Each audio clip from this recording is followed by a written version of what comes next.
इमामुल अंबिया मोहम्मद सल्लल्लाहु अलैहि वसल्लम इस सरजमीन में आने वाले तमाम अंबिया, सहाबा, सालिहीन और मोमिनीन के सरदार और इमाम हैं।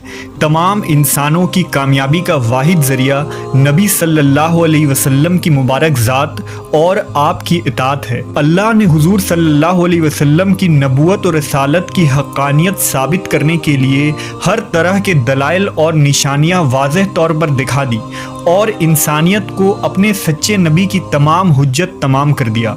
आप सल्लल्लाहु अलैहि वसल्लम के नबूवत मिलने और वही आने के कबल ही अल्लाह तबारक व ताला ने ऐसे वाक़यात नमूदार किए जो आपके एक सच्चे नबी होने की दलील थी और एक ज़ी अक़ल शख्स के लिए वाज़ेह निशानी भी।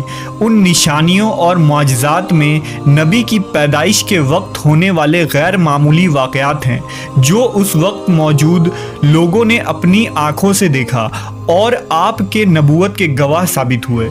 जिस रात अल्लाह के हबीब मोहम्मद सल्लल्लाहु अलैहि वसल्लम इस दुनिया में तशरीफ़ लाए, उस रात मक्का और अरब के लोगों ने बहुत से अजायब और माफूकुल फितरी चीज़ें देखी। ये बातें न सिर्फ इस्लामी तारीख़ बल्कि फ़ारिस के ज़रतुश्तों की तारीख़ में भी लिखी है जो अरब के पड़ोस में आबाद थे।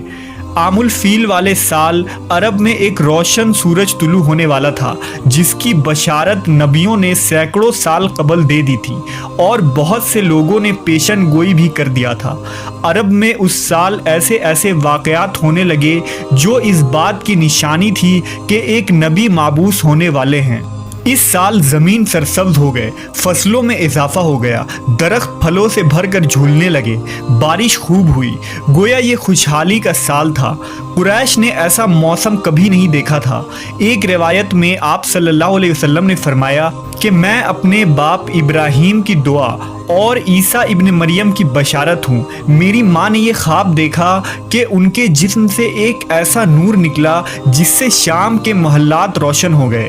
जिस रात नबी सल्लल्लाहु अलैहि वसल्लम की पैदाइश हुई वो एक गैर मामूली रात थी जिसके मुतालिक आपकी वालिदा हज़रत आमना फरमाती हैं कि मुझसे एक नूर निकला।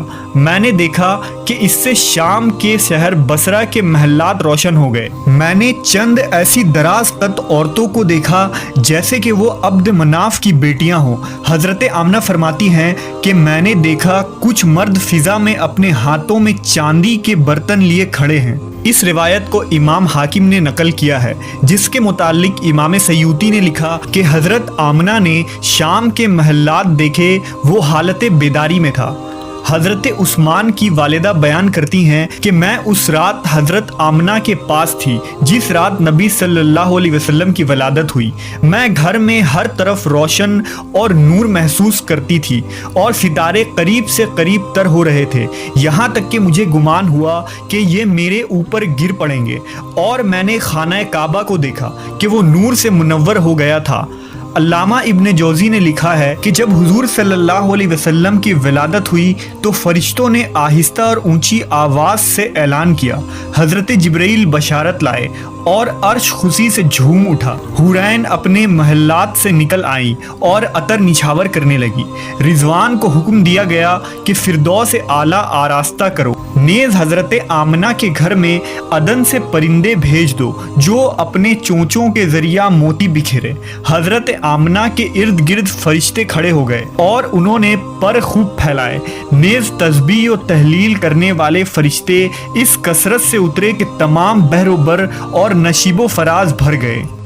उलमा व मुहद्दिसीन ने लिखा कि आप सल्लल्लाहु अलैहि वसल्लम जैसे ही इस दुनिया में तशरीफ़ लाए, खाना काबा में खड़े वो बुत जिसकी कुरैश मक्का इबादत किया करते थे यानी लात, उज़्ज़ा और हुबुल, तमाम बुत मुंह के बल गिर पड़े। जबकि कुछ मुहद्दिसीन ने लिखा कि उस रात दुनिया के तमाम बुत औंधे मुंह उलट गए। शबे वलादत कसरा यानी ईरान के बादशाह के महल में ज़लज़ला आ गया। उसके 14 कंगरे गिर पड़े, बहर तबरिया खुश्क हो गया और फारिस का आतिश कदा जो 1000 सालों से जल रहा था उसकी आग भी बुझ गई। ये वो वाक़यात थे जो एक नबी के आने की खबर दे रही थी। हज़ारों सालों से की जाने वाली पेशन गोई उस रात मुकम्मल हुई और रहमतुल्लिल आलमीन की पैदाइश से हज़ारों सालों से की जाने वाली पेशन गोई उस रात मुकम्मल हुई।